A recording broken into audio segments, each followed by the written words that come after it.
tracks. Bravely we prove in our striving, trudging together each day. Where there's a will, there's a way. The views and opinions expressed on Trudging Together are solely those of the host, co-host, and our guests. They do not necessarily reflect the views of any organization, fellowship, or other entity, and definitely not your boss, your neighbor, or that one guy in your home group. The content of this program is not intended to replace medical, psychological, or professional advice. If you're looking for that, please seek guidance from qualified professionals who spent way too many years in school. What you'll hear here is based on lived experience, recovery journeys, and the occasional bad coffee-fueled joke. Trudging Together is not affiliated with any 12-step fellowship. We are simply people sharing our stories and walking this path together, one day at a time. Thank you for joining us, and remember, recovery is serious business, but that doesn't mean we can't laugh along the way. I'm trudging Thursdays and shit. Good morning. Good morning. Hi, Michelle. Good to see you. Yeah. Figure's still killing me. I've had enough, man. They're not giving me anything. They're like, you gotta deal with Tylenol. Tylenol doesn't do anything. In fact, I should take it just in case. It does help with the swelling and stuff. So, but here's the problem is, if you advocate for yourself in this situation, they're gonna mark you as a pill seeker.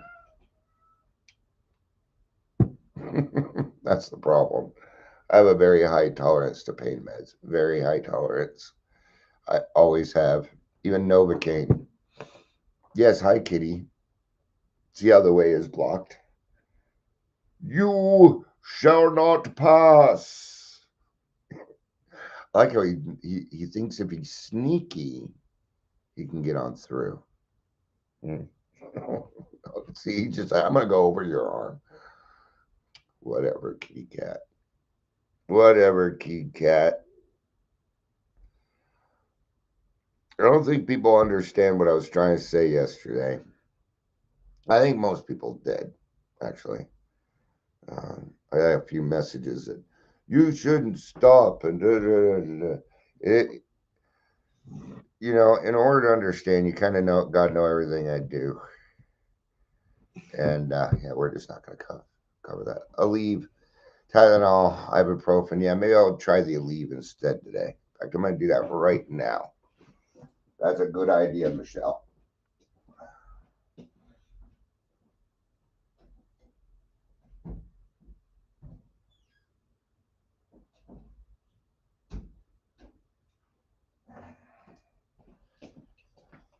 All right. Couple of leave. See if that makes any difference. Because you're right, I just been doing the Tylenol. So let's do that. Sorry if I'm triggering anyone. Not really. All right. So it's Thursday, right? And we're instead of doing Dion's Daily Funnies, which we might still do, we're going to talk about something a little different. You've heard of extroverts, you've heard of introverts. Now they're talking about outroverts. And this, because I've always been a combination of both. I was a very shy kid. I was very introverted until I became extroverted. Alcohol did that to me. But I like this one. Outrovert is a newly coined personality term used to describe people who don't fit neatly into the traditional introvert, extrovert categories. All right. Or are we just making shit up again? Let's find out. The word comes from the Spanish otro, meaning other, signaling different orientation in how a person relates to social groups and belongings. Unlike typical personality labels, outroverts feel persistently like outsider or others, even when they're socially capable. Now, this goes along very much with what we are talking about today, that I am not different. It is today's daily reflection. Now, at first I read it and I'm like, oh, this is a good way to describe, tell people how I don't like to be treated different. But I talk about that all the time. So we're going to be talking about being terminally unique, things like that. But maybe this will help you out a little bit because I've never felt like an introvert or an extrovert either. So this makes sense to me. Introverts energized by spending time alone and tend to focus inward. I do that. Extroverts energized from external stimulation and group interaction. I also do that. I do both of those things. All right. How often have I said here that, if there's nobody here, we'll still do the daily trudge, but when people are here, I get a little bit more energized, right? So it says, but outroverts are neither. They don't derive identity from belonging to a group. I don't know if that's quite it. Don't feel entirely like outsiders despite being socially capable. Often prefer meaningful one-on-one connections over broad social participations. May not feel pressure to merge with the crowd or adopt group norms. See, some of these, yes. Others, no. So, yeah. Key traits associated with outroversion and a sense of being an outsider, comfort in deep, meaningful interactions, emotional independence, social adaptability without conformity. That does kind of describe me, right?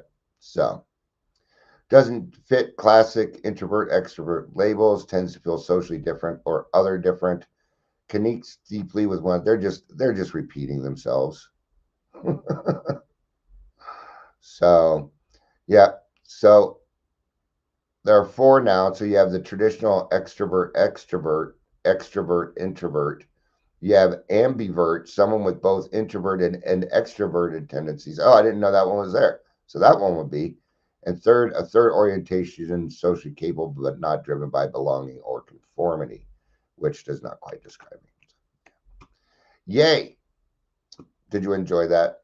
No? Okay. We'll do Dion's Daily's Funnies. I just got the last drop.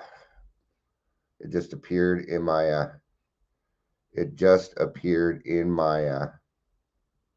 stupid ads. Appeared in my mailbox. I'm gonna look at it real quick just to see if they're showing the new central. They got a picture of the new central office. That's a nice picture of the floor. Night Watch, Central Office, AA History, some tradition, Concepts 3, AA Area 10's Got Talent, Correction Conference. They stopped in time. Nope, they did not beg for money this time. Yay, good job. Yay, good progress. That's what we call that. All right. I'm so tired of freaking ads when I'm trying to tell jokes. I was addicted to the hokey pokey, but I turned myself around.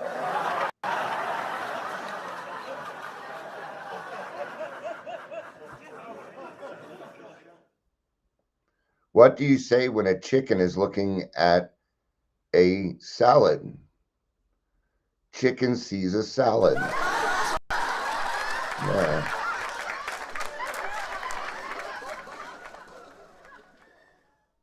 Where would you find an elephant? Oh, the same place you lost it.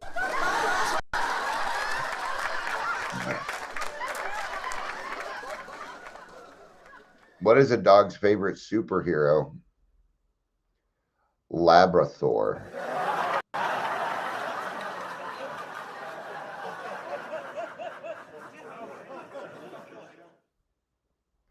What do you call a rabbit with fleas? Bugs Bunny. What's a block? What's a block? All right. We've done Dion's Daily Funnies. Welcome to the Daily Trudge. My name is Dion. I'm your host. If you're here, please say hello. Whether you're watching the live or the rewatch. Are you rewatching?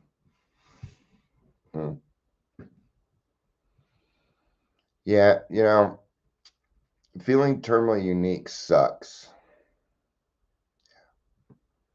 There's so many parts of alcoholism that lead to isolation, whether it's physical. emotional, mental, or spiritual.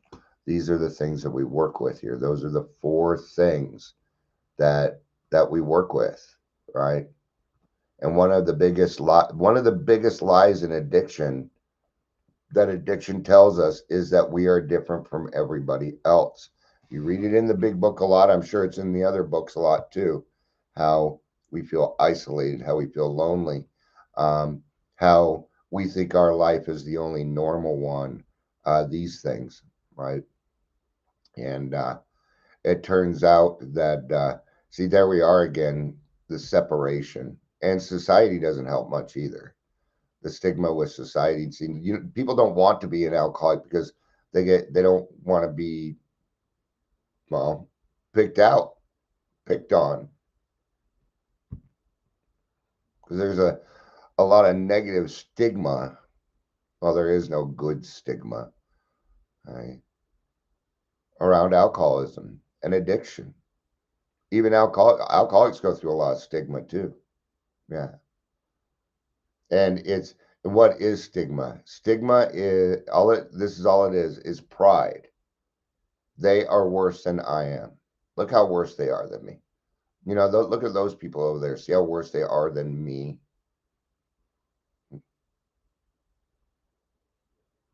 I don't care if you're, and I shit you not. I drank under a bridge, thinking that bridge down there was worse because that's where the meth heads were. They were doing crack down there. We're just drinking because drinking's legal. It's not as bad. Yeah. See, no, no, no difference. We're all children of God. Maybe we may act a little different. I know I'm an odd duck. I know I am. I don't care anymore. Right? You either like me or you don't. I don't. Right? So that was the biggest lie. And many of us believe that no one would understand us, that no one drank like we did, that no one felt like we did. Well, if you had my problems, you would drink. If you had my husband, you'd drink. If you had my wife, if you had this, if you had that, you would drink too. But yet they do have that and they aren't drinking. They're like, but that is going on in my life, Dion, but I don't feel the need to drink. What was I doing here? Well, I was avoiding my emotions. I hate fucking feeling. I'm not, even nowadays, sometimes I'm just like, I don't want to fucking feel anything right now. That's a peace and quiet. And I used to think that alcohol would give that to me, and it did for a while, but it quit working. All right. I ran out. The feeling of being termed unique, that we're misunderstood, that you feel broken, alone in the crowd, that our story was different. Right? And we thought that our problems were unique. And of all the billions and billions of people in the world, see, alcohol makes the world look a lot smaller. Did to me anyway. It wasn't until I got sober and woke up a little bit and realized that there were a lot of people in this world, man. And that there is no way that I was so separated from everybody else that there wasn't at least a little bit of me like you. We're all trying to find our identity. Okay? And no, your identity is not alcoholic. Your identity is you. Is Dion an alcoholic? Sure. But he's a lot of other things too.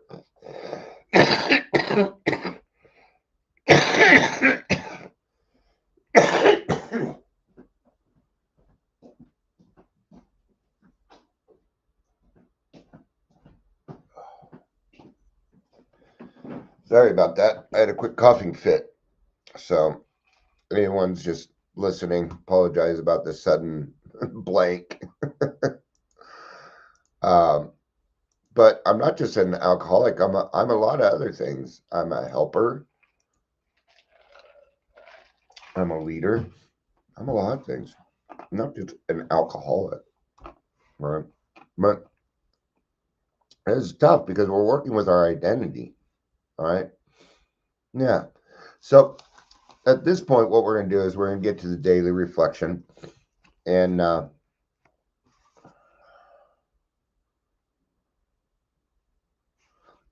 what I'm doing, so actually, what I'm going to do is it leads us to As Bill Sees It, page 24. I'm going to read from there, and then I will read um, the other excerpt from Daily Reflections.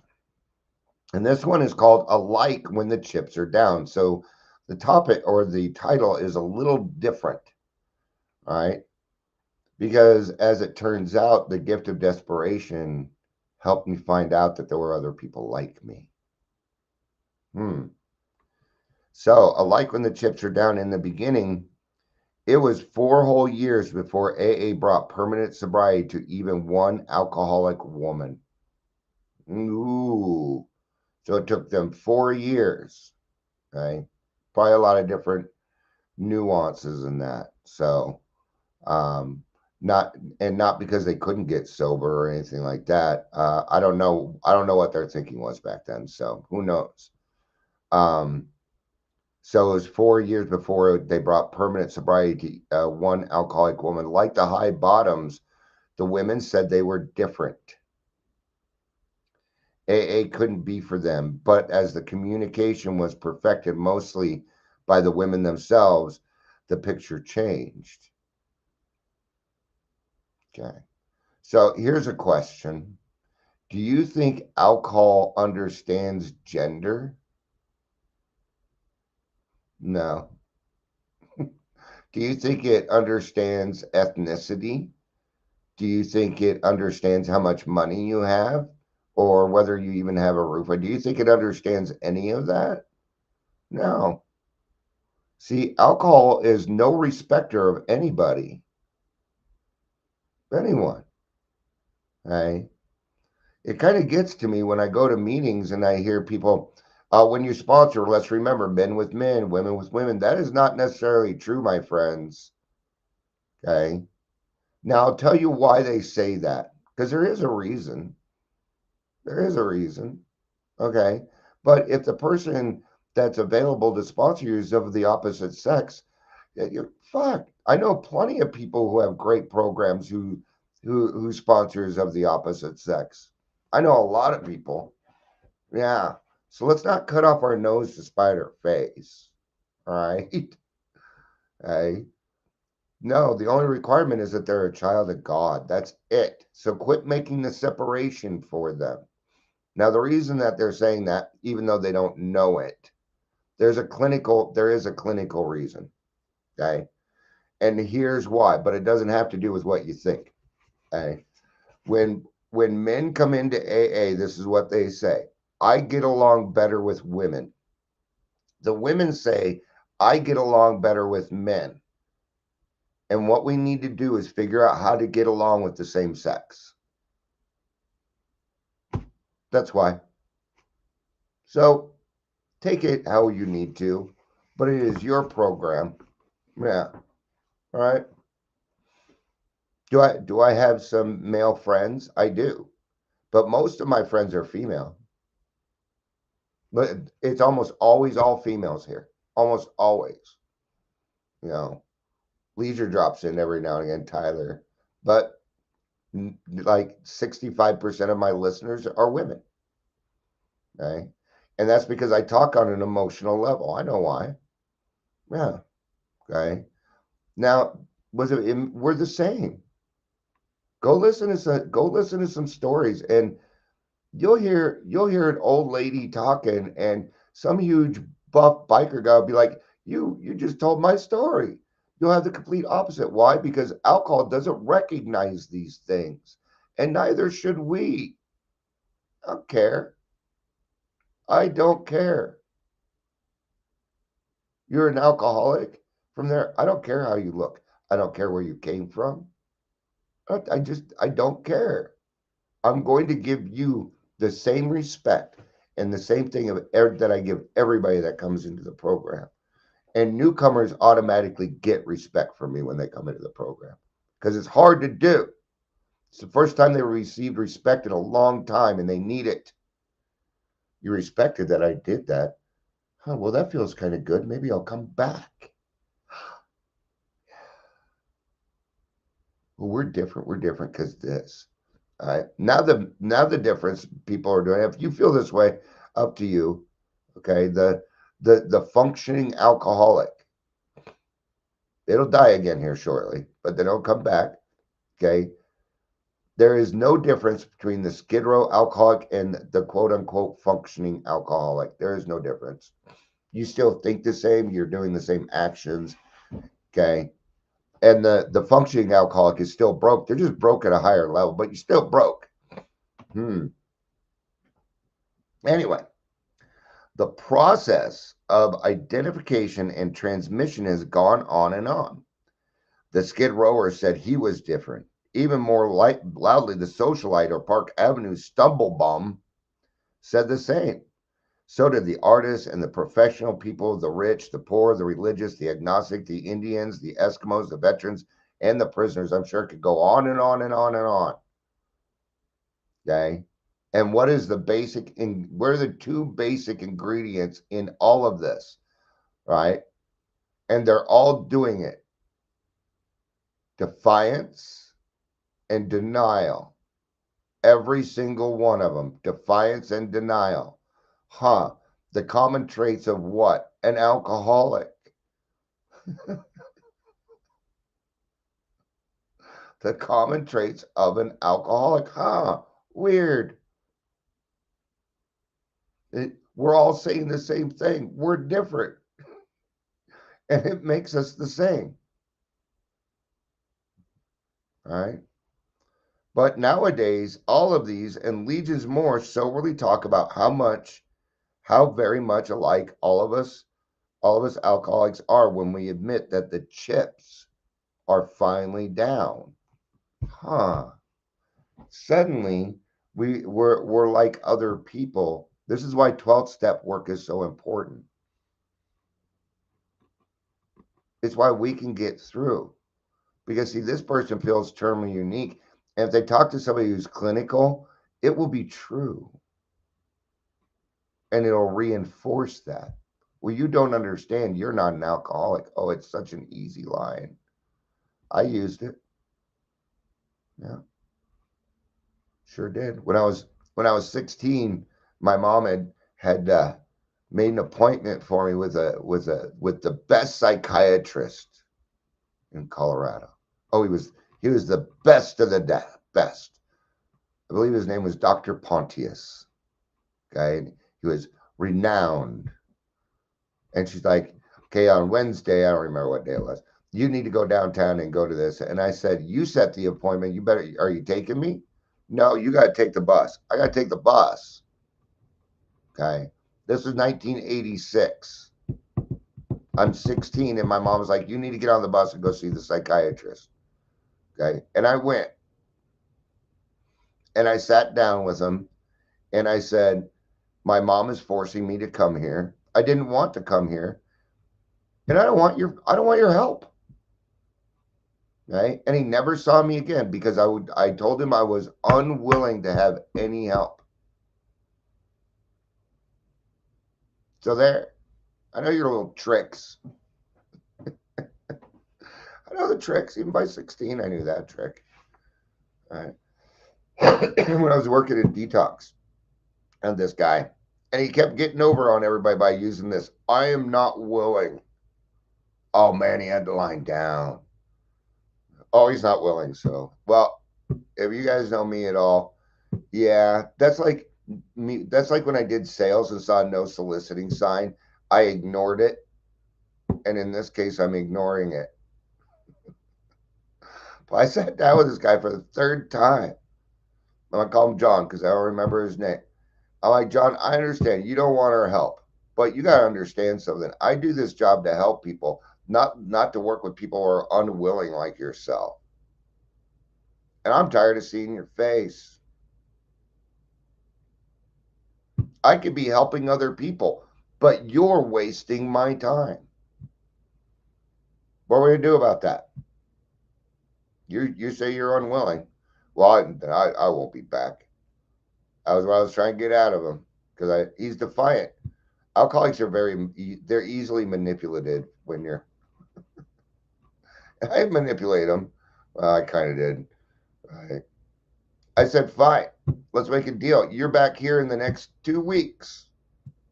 I'll give you a week, 1 week. If you are back here in a week, you have to go. You have to go to treatment. Yeah, I ain't coming back. I'm like, yeah, you'll be back. Yeah. And so we wrote it out. We both signed it. I put it in his file. 3 days later, John was back and he went to treatment. Never saw John again. Never saw him again. And what does that mean in that field? It means that he either left the state or he got sober. That's what I meant. Never saw John again. These ways work when we help them understand that they're not different. They're not different. All right, let's do the reading from Daily Reflection and we'll wrap up. It's a little short for me, but that's all right. Oh, I cannot consider myself different in AA if I do not isolate myself from others and from contact with my higher power. If I feel isolated in AA, it is not something for which others are responsible. Now, I don't disagree with that because nobody is responsible to make me feel like I belong in AA. That is not anybody's responsibility.